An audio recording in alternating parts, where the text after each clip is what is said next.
पिछले पार्ट में हमने देखा था कि आनिंग को विहांग के लिए अपनी फीलिंग्स का अंदाजा लग चुका था और वो डिसाइड करता है कि वो अपनी फीलिंग्स को छुपा लेगा और उसे कभी भी अपनी दोस्ती के बीच नहीं आने देगा। आज के चैप्टर की स्टार्टिंग होती है और हम देखते हैं आनिंग अकेले ही क्लासरूम में होता है और वो सफाई कर रहा था। यहाँ तभी अचानक से पीछे से विहांग आ जाता है जो कि उससे पूछता है कि तुम यहाँ क्या कर रहे हो, जिससे आनिंग पहले काफी हैरान हो जाता है। फिर वो उसे बताता है कि मैं क्लासरूम को साफ कर रहा हूँ क्योंकि यहाँ पर कोई नहीं है। जिस पर विहंग उसे पूछता है कि जब सब जा चुके थे तो तुम क्यों नहीं गए, जिस पे आनिंग कहता है क्योंकि मैं इसे साफ करना चाहता था। अब विहंग उससे कहता है क्या तुम्हें मेरी मदद चाहिए, पर इससे पहले कि आनिंग इस सवाल का जवाब दे पाता खिड़की से काफी ज्यादा तेज हवाएं आने लगती हैं, जिस पर विहंग उसे देखता है और कहता है रुको मैं खिड़की को बंद करके आता हूँ। फिर विहंग वहां जाता है और खिड़की को बंद कर लेता है। तभी अचानक से सामने काफी तेज हवाएं आने लगती है और कुछ पत्तियां उसके आंखों में चली जाती है, जिस पर आनिंग उससे पूछता है कि क्या तुम ठीक हो, और विहंग को अपनी आंखों में दर्द हो रहा था, जिस पर आनिंग कहता है रुको मैं तुम्हें अभी फूंक कर ठीक कर देता हूँ। यहाँ विहंग उसके क्लोज जाने लगता है और आनिंग को हम देखते हैं जो कि तैयार हो चुका था ताकि वो विहंग को ब्लो कर सके। यहाँ पे विहंग काफी ज्यादा शांत होकर आनिंग की तरफ देखने लगता है,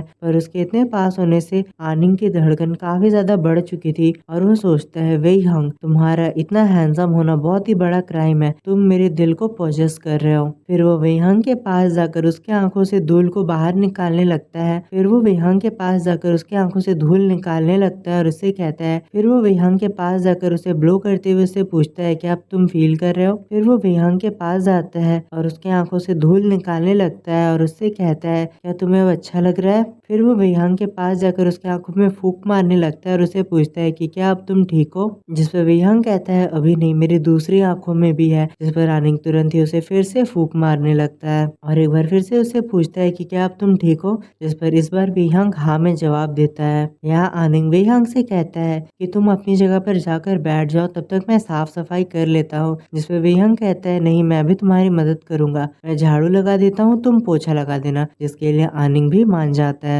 यहाँ फिर विहंग अपने काम में लग जाता है और आनिंग सोच रहा होता है विहंग मैं अपनी फीलिंग्स को दबाने की काफी कोशिश कर रहा हूँ, पर आखिर तुम मेरे साथ इतना अच्छा बिहेव क्यों करते हो, इस तरह तो मैं खुद को रोक नहीं पाऊंगा। और तभी हम अचानक से देखते हैं आनिंग के ये कहते ही वो तुरंत ही गिरने लगता है, जहाँ विहंग को तुरंत ही वहां आकर उसकी मदद करनी पड़ती है और वो उससे पूछता है कि क्या तुम ठीक हो, जिस पर आनिंग कहता है कि मैं ठीक हूँ, पर वो काफी ज्यादा ब्लश कर रहा था और वो सोचता है मैंने कहा था कि मैं लाइन क्रॉस नहीं करूंगा, पर आखिर ये बंदा मेरे इतने क्लोज क्यों आ जाता है। तभी हम आनिंग को देखते हैं जो कि बाहर देखने लगता है जहाँ काफी ज्यादा बर्फबारी हो रही थी। वो खुश होकर कहता है मैंने कभी भी बर्फबारी नहीं देखी है, जिस पर विहंग कहता है तो चलो साथ में देखते हैं। फिर विहंग उससे पूछता है क्या मैं तुम्हारी एक पिक्चर खींच सकता हूँ, तुम्हें पसंद आएगा और ये तुम्हारी पहली बर्फबारी है तो तुम्हें ये याद भी रहेगी। जिस पर आनिंग इसके लिए मना करने लगता है और वो सोचता है कि वो काफी एम्बैरेसिंग है। यहाँ विहंग उससे पूछता है कि इसमें एम्बैरेसिंग क्या है, तुम तो बस फोटो लेना चाहते हो। जिस पर आनिंग कहता है कि वो बात नहीं, मैं कह रहा हूँ कि ये एम्बैरेसिंग है कि मेरी वजह से तुम यहाँ पर इतने खतरनाक मौसम में फंस चुके हो। जिस पर विहंग कहता है इससे कोई भी फर्क नहीं पड़ता है। यहाँ तभी आनिंग उससे पूछता है वैसे तुम इस बिल्डिंग में क्या कर रहे हो, तुम तो रुकने नहीं वाले थे, जिससे विहंग काफी कंफ्यूज हो जाता है। फिर वो बातों को छुपाते हुए कहता है कि मैं तो बस ऐसे ही रुक गया था, मैं तो घूमते घूमते भटक गया था। यहाँ विहंग आनिंग को बताना नहीं चाहता था कि वो केवल आनिंग के लिए रुका हुआ था। और यहाँ तभी अचानक से हवाएं काफी तेज हो जाती है और विहंग भी इससे घबराने लगता है, जो बात आनिंग को काफी ज्यादा क्यूट लगती है और वो सोचता है विहंग कोई चीता नहीं, वो एक काफी प्यारी बिल्ली है, वो काफी ज्यादा क्यूट है। फिर आनिंग विहंग के बारे में सोचने लगता है और साइड से उसे देख रहा होता है, जहाँ विहंग भी उसे नोटिस कर लेता है। और तभी हम आनिंग को देखते हैं जिसके चेहरे पर स्माइल आ जाती है और वो सोचता है किसने सोचा था कि विहंग जो कि बाहर से इतना कोल्ड दिखता है वो अंदर से इतना वार्म हार्टेड होगा। और कहानी पास्ट में जाती है और आनिंग को कुछ दिनों पहले की एक बात याद आने लगती है, जब स्कूल की टीम बिल्डिंग एक्सरसाइज का वक्त होता है, पर आनिंग वहां जाना नहीं चाहता था क्योंकि उसके पास पैसे नहीं थे और विहंग ने उसकी मदद की थी। यहाँ हमें स्कूल की टीम बिल्डिंग एक्सरसाइज का दिन दिखाया जाता है, जहाँ क्लास मॉनिटर आनिंग से पूछता है कि तुम तो विहंग के साथ जाने वाले थे ना, वो यहाँ पर नहीं आया।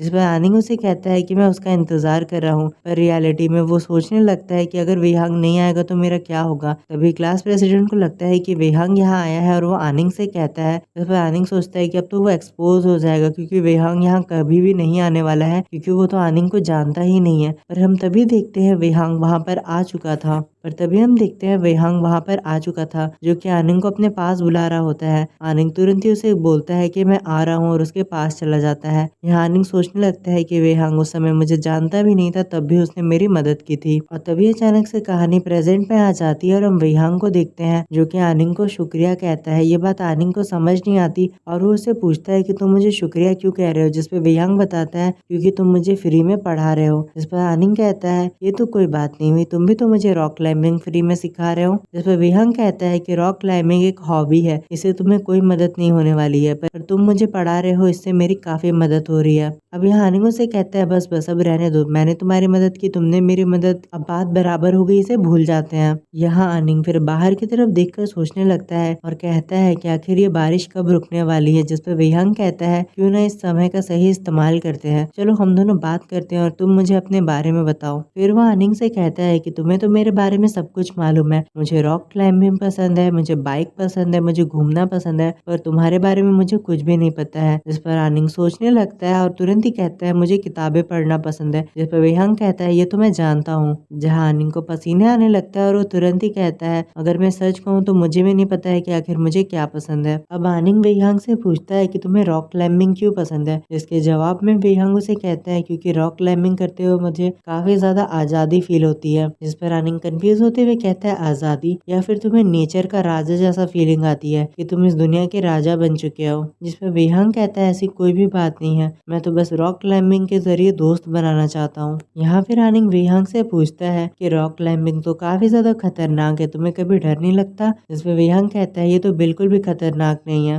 देखो जब तुम प्लेन में हवा में उड़ जाते हो तो तुम कितनी भी ऊंचाई पे चले जाओ तुम्हें डर नहीं लगेगा, क्योंकि तुम्हें पता होता है कि तुम भले ही ऊंचाई पर हो पर प्लेन बिल्कुल भी खतरनाक नहीं है। इसी तरह मैं रॉक क्लाइंबिंग करता हूँ तो मुझे बिल्कुल भी डर नहीं लगता है, भले ही मैं कितनी भी ऊंचाई पे पहुंच जाऊं। पर तभी आनिंग को शर्म आने लगती है और वो धीरे से कहता है मुझे नहीं पता इस फीलिंग के बारे में, क्योंकि मैं कभी एरोप्लेन में नहीं बैठा हूँ। गाइस ये तो अस मोमेंट हो गया, मुझे कमेंट में जरूर बताना कि आप में से कौन कौन एरोप्लेन में बैठ चुका है, क्योंकि मैं तो अभी तक नहीं बैठा हूँ। यहाँ तभी वेहांग उससे कहता है क्या सच में तुम कभी एरोप्लेन में नहीं बैठे हो, तुम तो वो विलुप्त प्राणी हो जिसका इस दुनिया से नामो निशान मिट चुका है, आखिर आज के समय में कौन एरोप्लेन में नहीं बैठा होता है। जिस पर आनिंग शर्माते हुए कहता है कि मेरा मजाक उड़ाना बंद करो। तो वेहांग उसे कहता है तुम चिंता मत करो, तुम एक दिन प्लेन में जरूर बैठ जाओगे और जिस दिन ऐसा होगा तुम अपनी मासूमियत को भुला देना, क्योंकि जिस दिन तुम प्लेन में बैठोगे उस दिन तुम मासूम नहीं रहोगे। आनिंग को ये बात समझ नहीं आती और वो कहता है आखिर प्लेन में बैठने से मेरी मासूमियत कैसे चली जाएगी। जिस पर वेहांग उसे बताता है कि जब मैं छोटा हुआ करता था तो मैं काफी मासूम था, मुझे प्लेन में बैठने से ऐसा लगता था कि शायद मैं पक्षी बनकर उड़ सकता हूँ। जहाँ आनिंग उससे पूछता है पर तुम्हें ऐसा क्यों लगता था। जिस पर वेहांग बताता है क्योंकि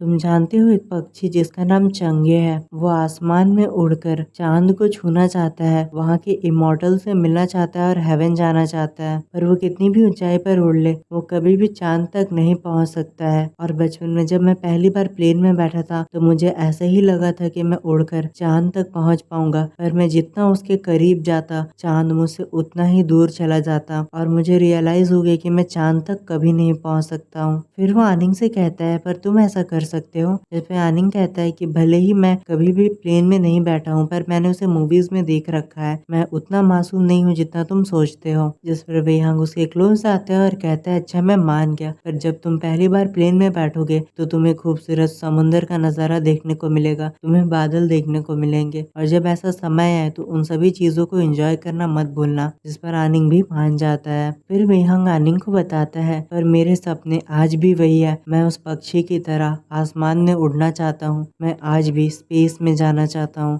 मैं आसमान में उड़कर चांद को छूना चाहता हूँ, मैं आसमान में जाकर देखना चाहता हूँ कि धरती कैसी नजर आती है, मैं सूरज को देखना चाहता हूँ, मैं इस पूरी दुनिया को देखना चाहता हूँ। जहाँ आनिंग सोचने लगता है कि वेहांग को ये आसमान काफी ज्यादा प्यारा है और तभी अचानक से वेहांग कहता है कि मैं लॉ की स्टडी नहीं करना चाहता हूँ, मैं कभी भी एक लॉयर नहीं बनना चाहता था, मैं तो एक एस्ट्रोनॉट बनना चाहता हूँ। और आनिंग बस चुपचाप उसकी बातों को सुन रहा होता है और वेहांग अचानक से ऊपर की ओर देखकर स्माइल करने लगता लगता है। तभी पीछे से आवाज आती है कि तुम ऐसा कर सकते हो, तुम जो भी चाहो वो कर सकते हो, जिससे वेहंग काफी ज्यादा हैरान हो जाता है और बहुत ही झटके से पीछे पलटता है, जहाँ हम आनिंग को देखते हैं जो कि कहता है मैं उम्मीद करता हूँ कि वेहंग तुम भी एक दिन अपने सपने को पूरा कर लोगे। जिस पर वेहंग कहता है मैं भी ये उम्मीद करता हूँ। और तभी अचानक से वेहंग कहता है कि तब से तो केवल मैं ही बोले जा रहा हूँ, हमने डिसाइड किया था ना कि तुम मुझे अपने बारे में बताओगे। जिस पे आनिंग कहता है मेरे बारे में जानने को कुछ भी नहीं है, मैं काफी ज्यादा बोरिंग हूँ। पर तभी वेहंग उससे कहता है कि तुम इतने भी बोरिंग नहीं हो, तुमने कहा था ना कि तुम एक ऐसा लॉयर बनना चाहते हो जो कि बिना किसी मतलब के फ्री में सबके लिए काम करे और सबकी मदद करे।